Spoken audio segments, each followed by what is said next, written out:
the environment provides us without us having to do anything.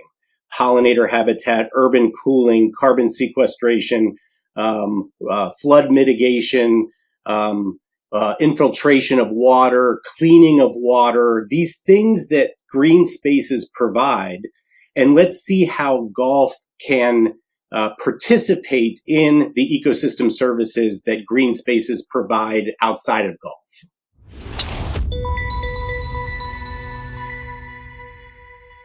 Hi, everyone. I'm John Fiella, and welcome to another episode of the Golf Sustainability Podcast. Today, I'm joined by Brian Horgan, who's chairperson at Michigan State University's Department of Plant, Soil, and Microbial Sciences, for what I know is going to be a very, very interesting conversation. During Brian's 20-year career as an academic and researcher, he's led some fascinating work documenting the community value of golf courses, which that research will be the focus of our conversation today. Brian, welcome to the Golf Sustainability Podcast. Thank you, John. Great to see you and hear you, and I appreciate this opportunity. Let's start by having you tell us a little about your personal journey that's led to your current work at MSU. So I'm back at MSU after this is where I did my undergraduate work.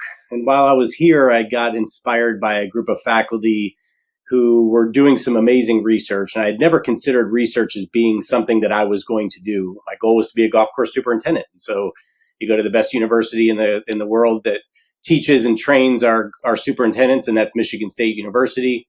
And during that period, and with these amazing professors, I got a chance to experience some research, working with some graduate students on some different projects. And that certainly inspired me to go on to graduate school. Had a great opportunity to work down in North Carolina, University of Illinois, and then spent about 18 years at the University of Minnesota for where I was a professor there, leading their turf program with my colleagues.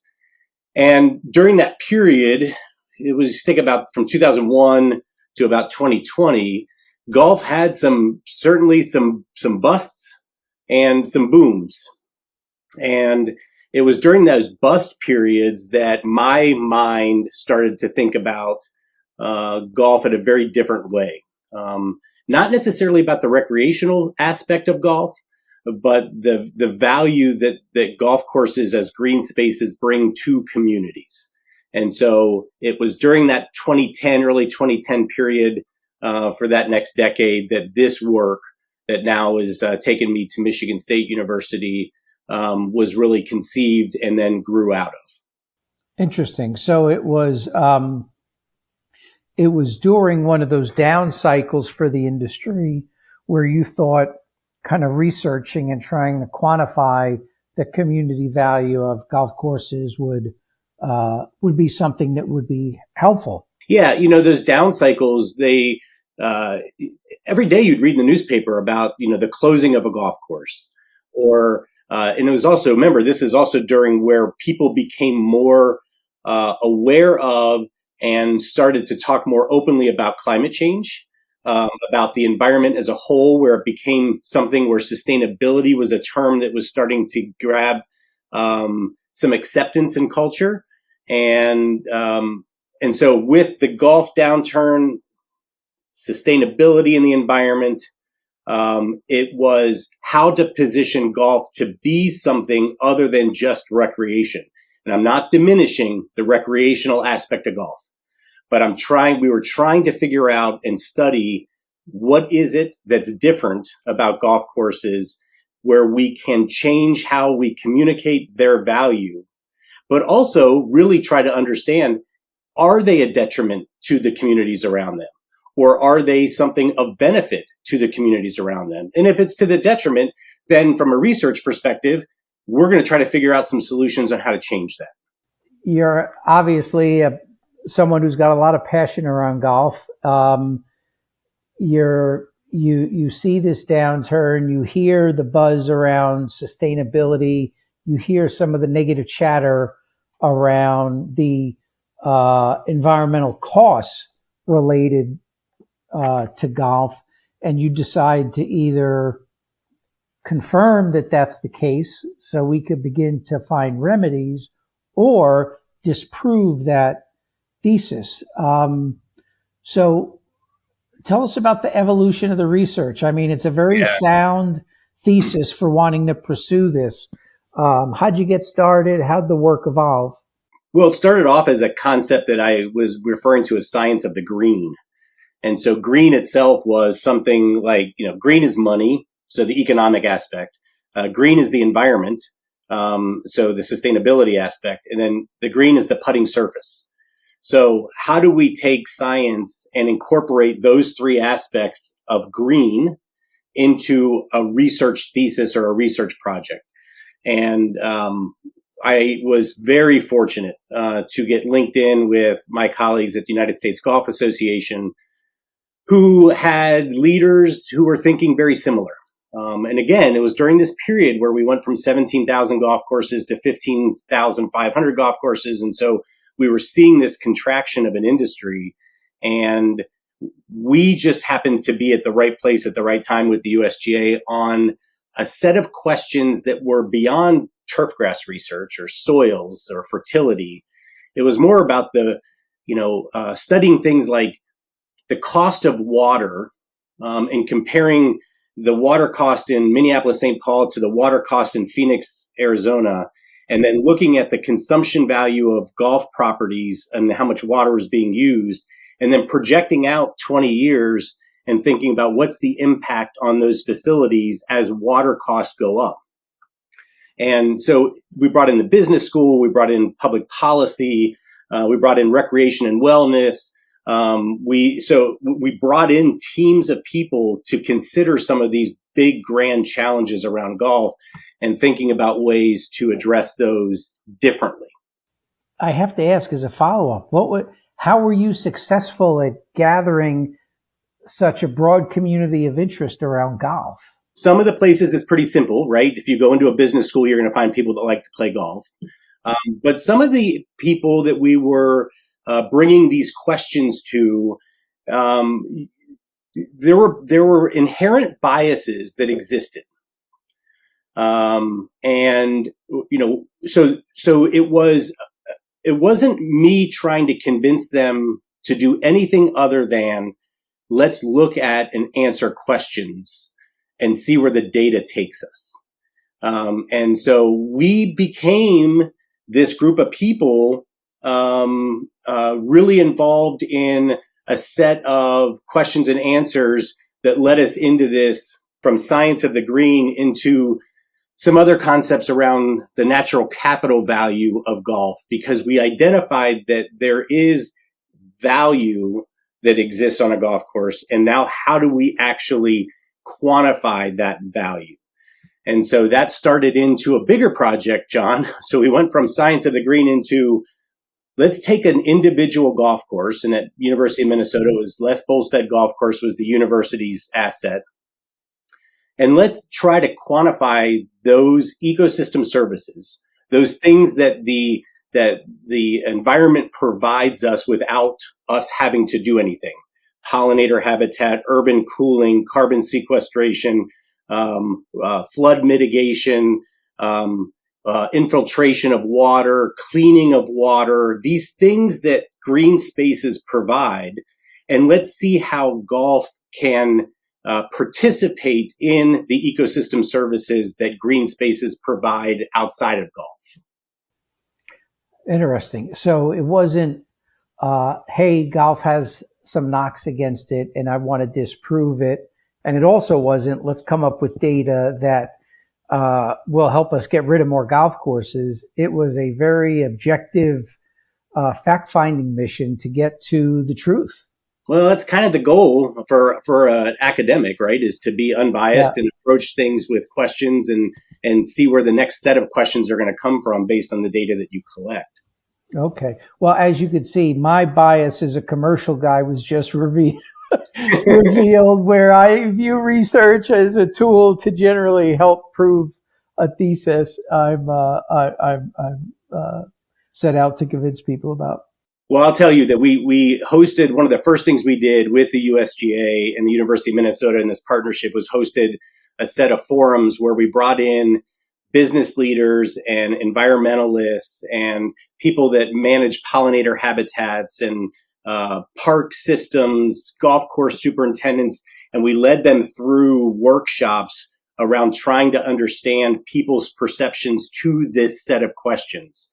And so we did identify that there were definitely biases that exist.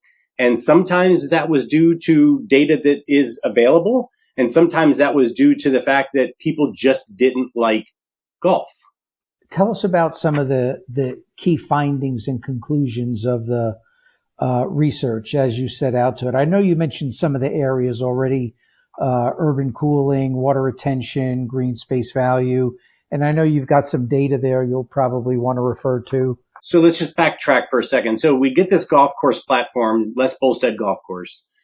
And and then there was a team of people within the Institute on the Environment at the University of Minnesota that I worked with. And Eric Lonsdorf was the other lead PI on this project. And he comes to this from a data science perspective and an ecosystem services perspective. And then I came in with my understanding of golf and research, agronomic research, small plot research, those.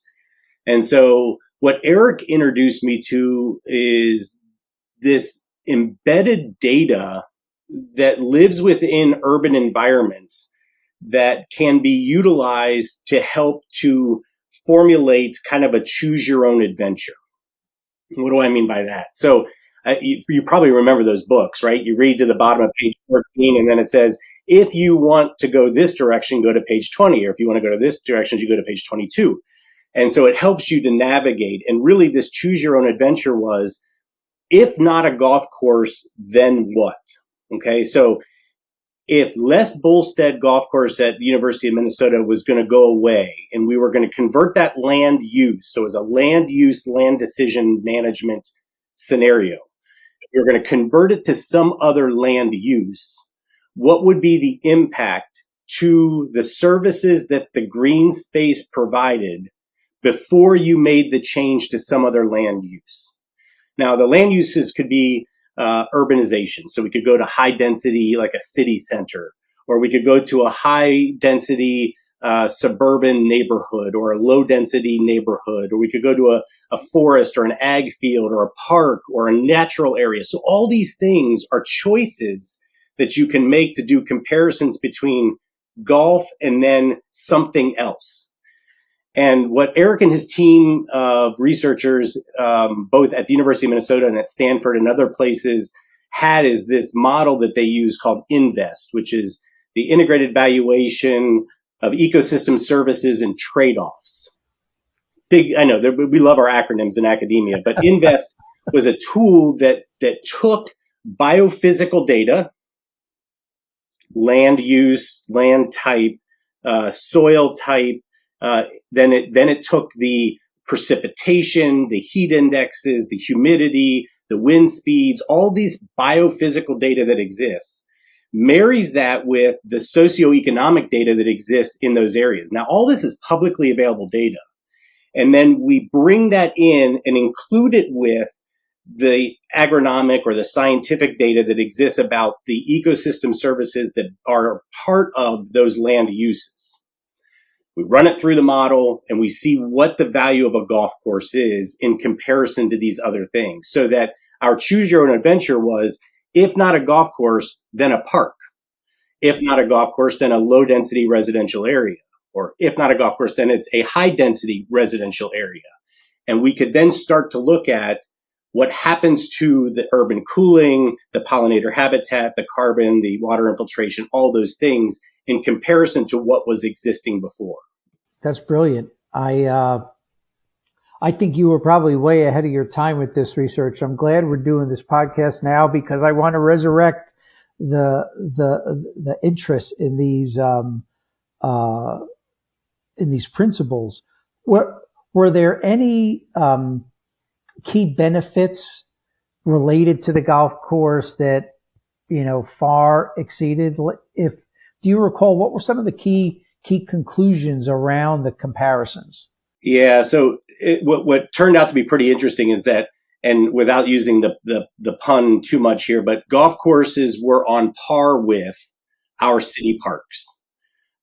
Golf courses were not as good as a natural area, but as we started to increase density of people, you think about, we start to reduce the amount of land that is that has natural capital associated with it, and we start to put more concrete and more houses and more impervious surfaces, then we start to see the ecosystem services decline as they compare then back to a park or to a golf course. Yeah, interesting. No one would question for a minute the environmental and community benefits of a park. Right. That's exactly right. Yeah. And you were even mentioning earlier that when we brought in this economic consideration, when I think back to science of the green and making sure that green and economics was in as a comparison, during that period where golf courses were closing and we were losing a lot of capacity of those assets, we would hear the argument that those assets are losing, I'm going to make up some numbers, $100,000 a year, $200,000 a year, $50,000 a year. That was part of the argument that we need to do something different with this land, because economics is an easy thing to understand. Some of these other variables around carbon or pollinator or stormwater management are not things that people are, easily can grasp. And so these communities were using the economic argument to close these facilities. And what I will always argue is that once the asset changes land use away from golf or a park to something that is in greater density, you'll never get it back. And if we were to consider that a decade out, that might have been the best $100,000 that we are using as a community to maintain urban green space. So as populations concentrate into more urban city centers, we're seeing less and less green space, and golf courses provide that value that is not often considered. An opportunity to expand on that is that while people focus on the commercial opportunity to convert golf courses for other commercial uses, what then are the costs over time associated with these conversions, to the community? We have some data that can help us do some really crude valuations about, the carbon market or the cost of having higher amounts of phosphorus runoff into the Mississippi River or into the Great Lake watershed, which causes algal blooms and can reduce the oxygen in our water, which can influence our fisheries and other aquatic organisms.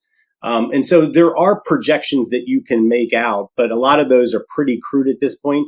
But let's just say when we talk about like carbon or nutrient loss, when we convert a golf course to some other use, there are millions of dollars at stake in considering what the cost of that transfer is.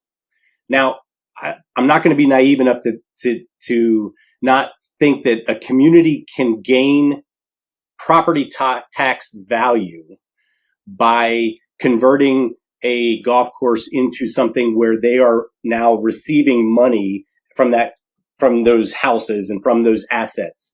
But again, if we're squeezing the green space in these urban environments, we need to think more than just about today, and we need to consider what those green spaces do for our benefit longer term. Yeah. Well, boy, I can't think of a more compelling argument to help reinvigorate the municipal golf sector. There are some really interesting things going on in that space that I think are very important for the future of the game. There was a need, John. So what we did and studied at Les Bolstead with great intensity, we also recognized that that's one singular golf course with one singular set of biophysical data that ran through that INVEST model that gave us some results that we could start this. What we did then is took it to the 150 or 160 golf courses that are in the metropolitan area of Minneapolis and St. Paul and did the same thing. And so we wanted to make sure that the trends we were seeing on the number one was also the same things were happening on the broader context of the 8-county metro area of Minneapolis and St. Paul. And we were able to confirm the results across that broader landscape. But then certainly the questions come up with, well, that's Minneapolis, St. Paul. What's going to happen in Atlanta? Or what's going to happen in Phoenix? Or what's going to happen in Philadelphia? And so then we broadened out our landscape and looked at 7 other major metropolitan areas from San Francisco to Atlanta, Philadelphia, Chicago, Detroit, Arizona, Texas. And so we started to look at those golf courses. And so by the time we were done with this, and we're never done, but the time we concluded with this research and this partnership with the USGA, we had over 1,000 golf courses that we had modeled. So we had gone from 1 to 1,000. And then we feel very confident that by region of the country, we see certain ecosystem services accentuated and others that are diminished. And that's just because of those environments in which you are growing grass on these golf courses. So as you think about golf courses more as parks, if you will, you've in some of our prior conversations, you've referred to golf courses as multi-functioning assets. Yeah. Talk about that concept for a moment. What does that mean to you, and why do you think it's important? You can ask the question, at any given time, is a golf course at capacity? Okay, so define capacity. Well, we tend to start people on hole 1, and we have 17 vacant holes on the back end. So are we at capacity? No, we're just starting the day. And so let's take a Tuesday from 10 a.m. to 2 p.m. at a municipal golf course. How much space is that asset being used? How much of that asset is being used at any given time? And is that community that has invested in that golf course have other needs for that space, that green space, that could make it multifunctional in its use? I'm looking over your right shoulder at St. Andrews up there, and you think about that is the perfect example of multifunctional. Sundays it's closed, it's a park, it's picnic grounds. The old course is available to anybody that wants to come out and throw a frisbee, stay off the greens, but people just throw a blanket down and they enjoy the park. And the other 6 days of the week, it's used for something else. So consider a driving range. It tends to be relatively flat. Can that be a soccer field?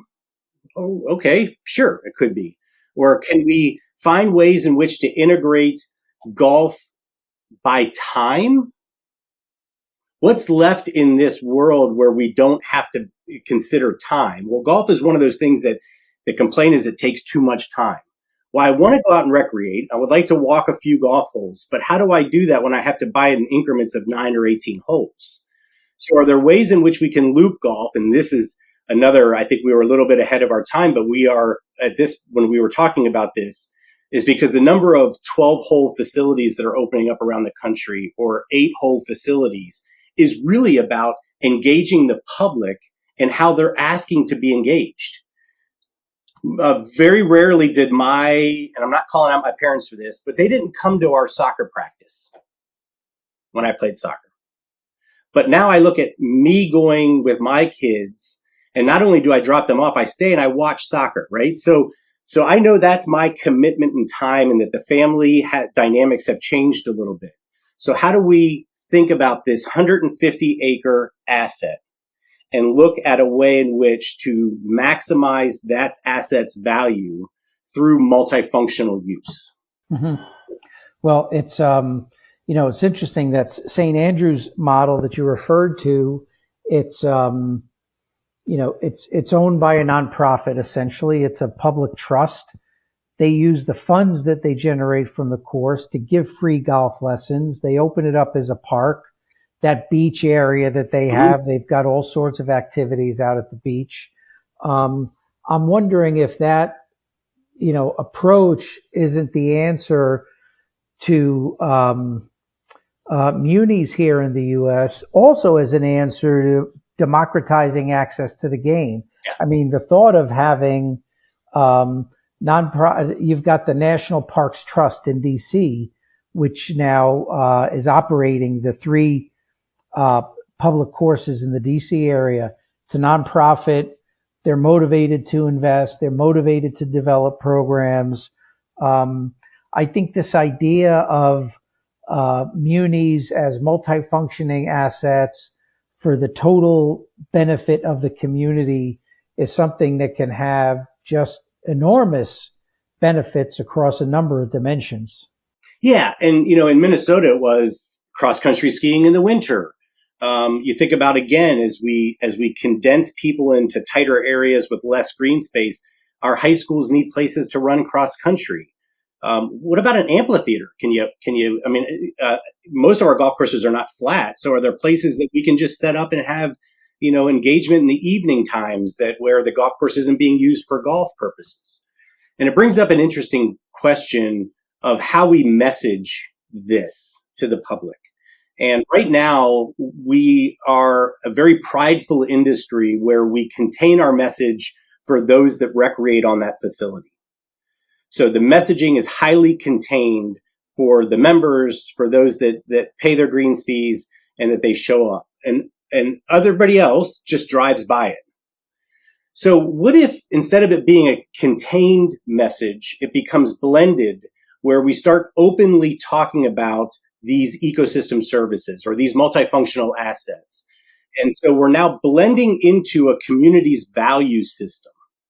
And so they start to recognize that what that asset is doing far exceeds that those that recreate on it.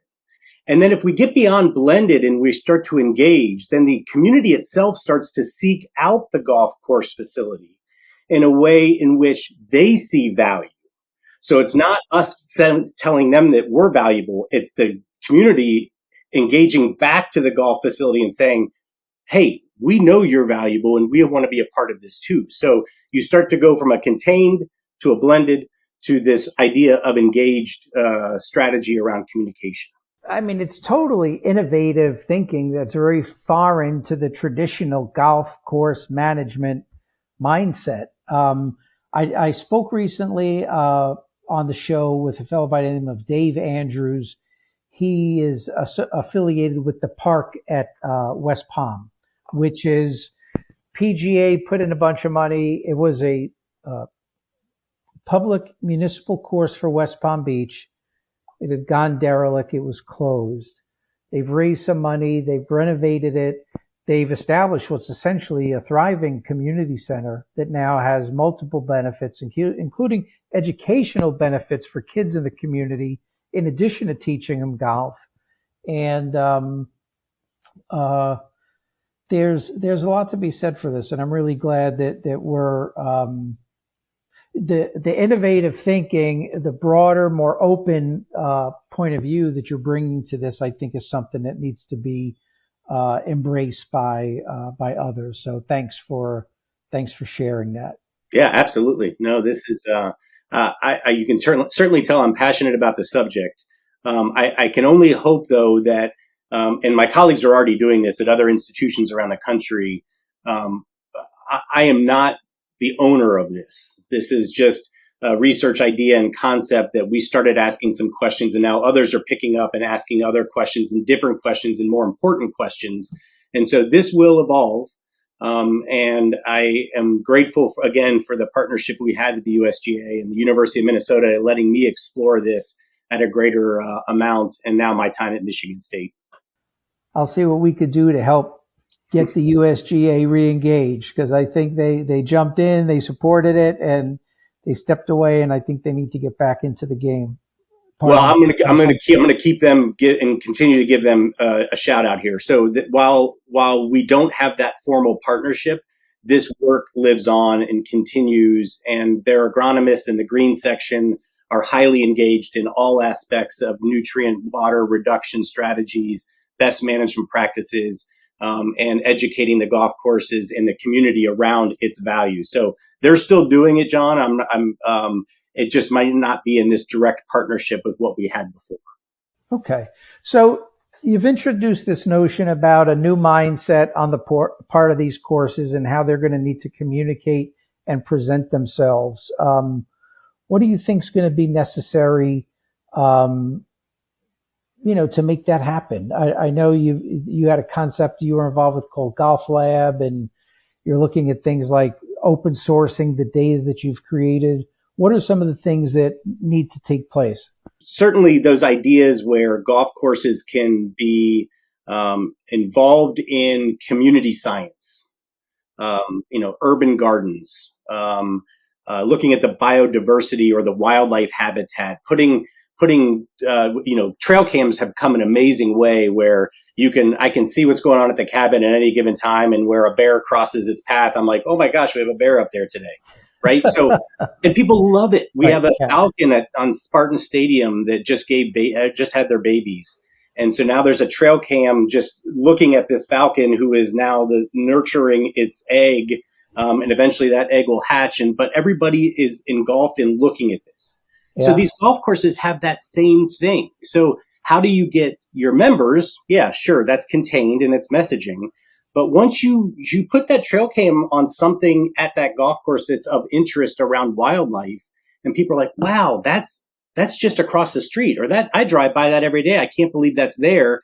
And they start to blend into the values that exist from them and that golf facility. Those are just a couple of examples of things that certainly can be done. Makes sense. Well, this has been great. I've really enjoyed discussing this, and I hope this is the first of what will be several conversations. I know you're super busy, and hopefully we'll have a chance to continue the conversation, Brian. We, in addition to talking about golf, I like to get to know my guests a little better, and this is the part of the show where I now want to talk a little more about you and what you're all about. What would you say drives you, Brian? I like to set big goals. And so when I get an opportunity to mentor a graduate student or to work with my colleagues here, my goals are not necessarily always achievable. And so I want to make sure I'm setting my goals where 50% of my goals are not something that I'll probably ever get to. And if I'm hitting that mark, that means I'm thinking big enough. And so I like to think the big picture, and then I'm going to focus in, study, and then bring it back out to the big picture. That inspires me to bring people along with me. I know that I am N of one, so I'm one person. And if I can bring other people along on this journey, and then in addition, be participatory on their journey, that also is something that inspires me. Based on your ability to gather a cross-discipline group to do this research, your ability to demonstrate leadership on collaborative efforts is clearly present. What's been the greatest challenge that you've had to overcome? Failure is never easy. This concept of Golf Lab was something that I spent a lot of time and energy to bring forth what I thought was a compelling vision for the utilization of a golf course as a living laboratory. And that required socialization on concepts that were uncomfortable to me. But it was also very eye-opening to how these bigger decisions that are way beyond my pay grade get made. And so at the end of my time at the University of Minnesota, when Golf Lab did not come to fruition, that failure was something that I learned a lot from. But it's still a challenge to consider today that we were not successful in advancing that concept in a Big Ten institution whose goal is to fail quickly for success to be had. And so that was something that I think I will look back at and continue to look back at and learn from as I make other big goals and big decisions.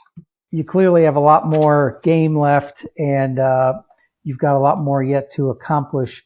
But when you think about your legacy and when you think about what you'll be leaving behind, what is it that you'd like to leave behind for future generations? First, before I answer that, what I want to make sure that I do is recognize those individuals that helped me get to where I'm at. And it's not all my colleagues at a university. I was very fortunate from my first golf course superintendent that I worked for in Michigan when I was a high school student, who inspired me, to the faculty that exist in this department when I was an undergraduate student, who are still here now. And I just was able to go celebrate one of those faculty members' birthday, 90th birthday, this past weekend. And to this group of people, that lawyers, businessmen and women, that really helped me navigate and inspire me on whiteboards and brainstorming sessions of thinking big. Those individuals know who they are.